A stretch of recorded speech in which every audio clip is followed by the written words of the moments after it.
You killed my best friend just to get into drama school. I've always known.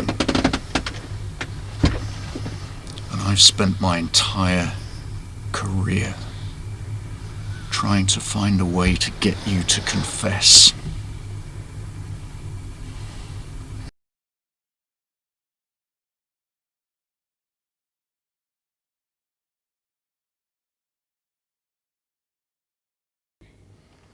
Hello and welcome to this edition of The Tape with me, Sean Hawker.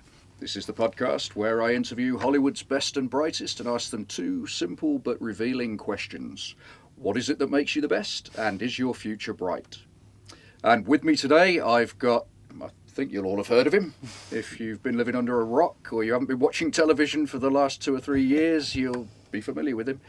He's the one, he's the only, he's the wonderful Simon Hayes. Thank you for that, Sean.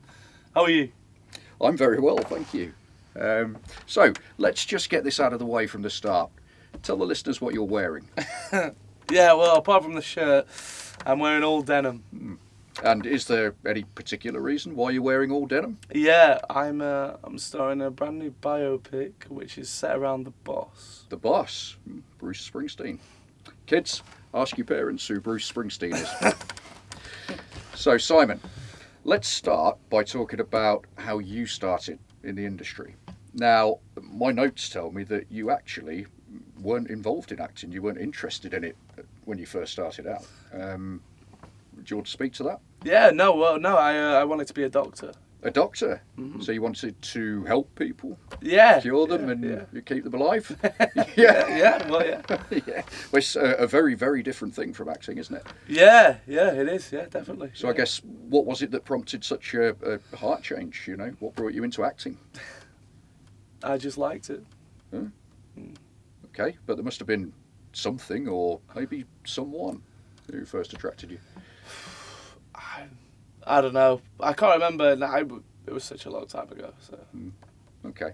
Well, anyway, let's talk about your hit series, Pack of Lies. So, I'm told that you trained and graduated from the Royal Welsh College of Music and Drama. Uh-huh. So, where were you exactly, and what were you doing? Who were you talking to? What were you eating when you first heard that you'd been cast? I was working on Anton Chekhov's The Seagull. The Seagull? Mm-hmm. Okay, that's very highbrow, very different. So it must have been a hell of a shock to get that call. Yeah, it was. Yeah, it was a shock. I mean, being so young and suddenly thrust into the spotlight. And here you are. You're now the star of a BBC drama. Yeah. I mean, it was a shock. Yeah, I mean, as you said, I was very young, and to be cast in the BBC's biggest drama, it was a shock. Yeah, you're right. And sort of how many series, if you can remember, did you stick with that show for before you decided to quit? I did 3. Yeah. 3 series. 3. Oh, right, okay. And then what? There was the call from Netflix. There was the call from Netflix. Yeah. So they called me. They said, we've seen your stuff in Pack of Lies, and we think you'd be great for a new series called The Horror Histories. The Horror Histories. Okay. And from what I can recall, you were only meant to be a recurring character for 1 season. Yeah. Yeah, I was meant to only be there for as I said, 1 season. I was meant to die after the first season, but luckily the viewers kept me in. The viewers. Mm-hmm. Ah, yes, this was the petition. Yes.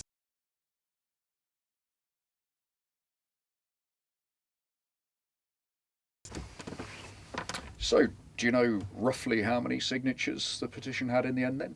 I mean, just from my very simplistic position, I have to imagine that with your stardom and fame, popularity, it must have been a hell of a lot. Yeah, I mean, I could be wrong, but I think it was around about 750. What, 1,000? No, 750. Oh, okay. Well, I mean, that's a hell of a lot anyway, just to keep your character alive, isn't it? Yeah, I mean, yeah, it is a lot, especially since I'm just an actor from Cardiff, obviously not originally, but from Cardiff, so yeah, no, it is, yeah. But you mentioned Cardiff, so capital of Wales. Wales, a very famous and popular venue for film, and indeed tourism more widely. what do you think it is that attracts people? I think it's the spirit. You know, the spirit of the place, the people, of course, the scenery. It's gorgeous, and you know the actors. The actors are amazing. You got people like Tony Hopkins, you know, Michael Sheen, Richard Burton, me. Obviously. Yes, you've joined their heady ranks now, haven't you? I guess a sort of magic combination would be something like yourself and Michael. I don't know if that's ever happened. Yeah, no, it was actually in the works. We were meant to work together, but unfortunately that project got canned. So. Okay. But before it did, presumably there was some mileage to it. I mean, what was it about? Yeah, well, it was a drama set in Port Talbot, and it was just about the steelworks. So, yeah. That sounds thrilling. So, in terms of your career then, what was it that kind of moved you from television acting and brought you into the world of film? I got a phone call from Marv Film Company. They're the people that work on The Gentleman, you know, that movie. And yeah, they said Matthew Vaughn is directing the movie and he wants you to be part of it. So, you know, when that phone call comes in, you don't say no. No. And that's where it all started. That's where it all started, yeah. And then I went from film to film. And yeah, I guess I've just been quite lucky, Sean. Yeah, indeed you have. I mean, there are plenty of other people out there who've been nowhere near that lucky, aren't there? No, you're correct. Yeah, I mean, I think about the people I went to drama school with, and some of them are working at coffee shops and supermarkets. Oh, God, you know. Yeah. So, what's next for you then? Are you working on anything other than acting? I mean, do you do anything else outside of the industry? Well, no, I mean, right now I'm working on. I'm working with Ryan Reynolds. Comedy actor. Yeah, I'm in a film with him. He's a fantastic actor. Yeah, no, one he's of my very favourites. Very comedy good. Great. I'm doing a biopic, obviously The Boss. Yeah. And obviously the final season of the horror history. Yes, the horror history. So, I don't suppose you can give us any insider intel, can you? I mean, are you able to tell us how it ends? Or? Okay, I'll say this. The viewers won't be disappointed. How about that? I'll say that. You must be able to say something more. I mean, you're the star. Come on. You've been privy to the script since it was first written. I know, but I can't. I'll say that someone dies in the final season. That's all I can say. If I say any more, Netflix will kill me. So I can't do any more than that. Okay, and then moving forward, what's sort of next for you after that? Yeah, well, I'm writing a manuscript. You're working on a manuscript as well. Yeah. Gosh, so you're a writer and an actor. Writer and an actor. Okay, yeah. Which one are you better at? You tell me. So what's your manuscript all about then? It's about Dick Penderham. Okay. You know, a lot of Welsh people will know who he is. He played a pivotal role in the Merthorpe Rising. So. Yes, he was executed, from what I recall. Yeah, it was. Okay. And I mean, it's obviously a sort of a central point in Welsh folk history. So one presumes you're going to come back and try and film it in Wales, or? Yeah. I'm gonna go film in Wales. I haven't been home in a while, so it'd be nice to go see it. You haven't been home in a while? No. Why not? No.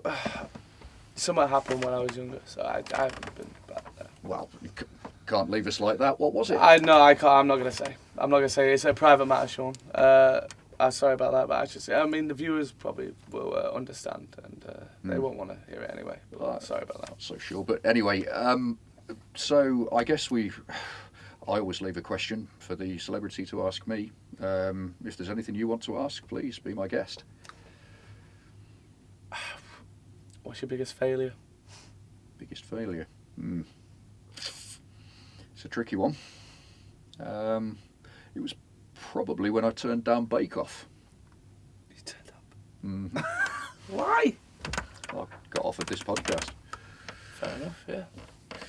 Anyway, so Other actors that I've spoken to seem to swear by three qualities.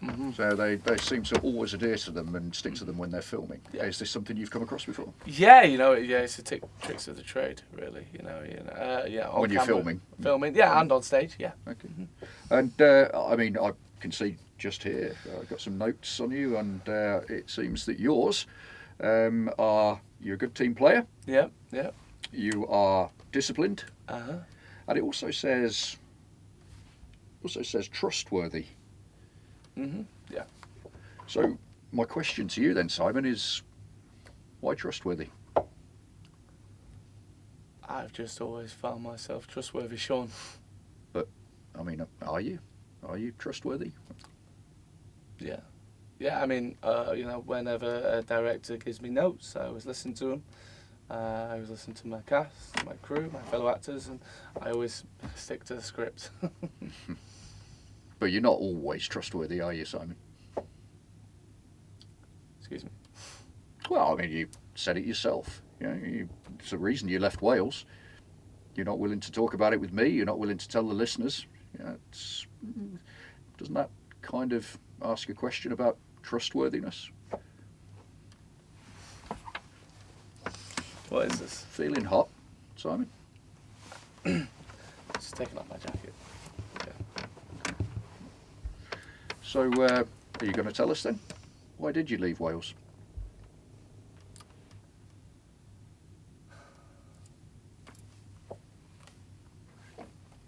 Listeners, you can't see this, but your beloved Simon Hayes is sweltering under the pressure. Do you want to know why I left Wales, Sean?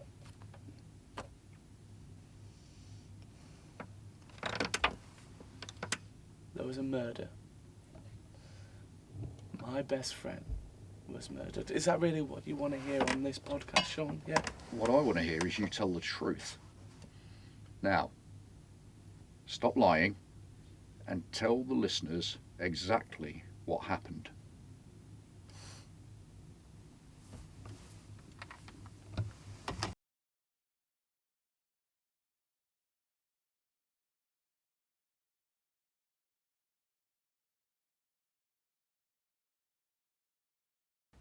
Yes, I killed him. And every day I try and make up for it. This entire interview has been a setup from the start. And any minute now, the police are going to come storming through that door.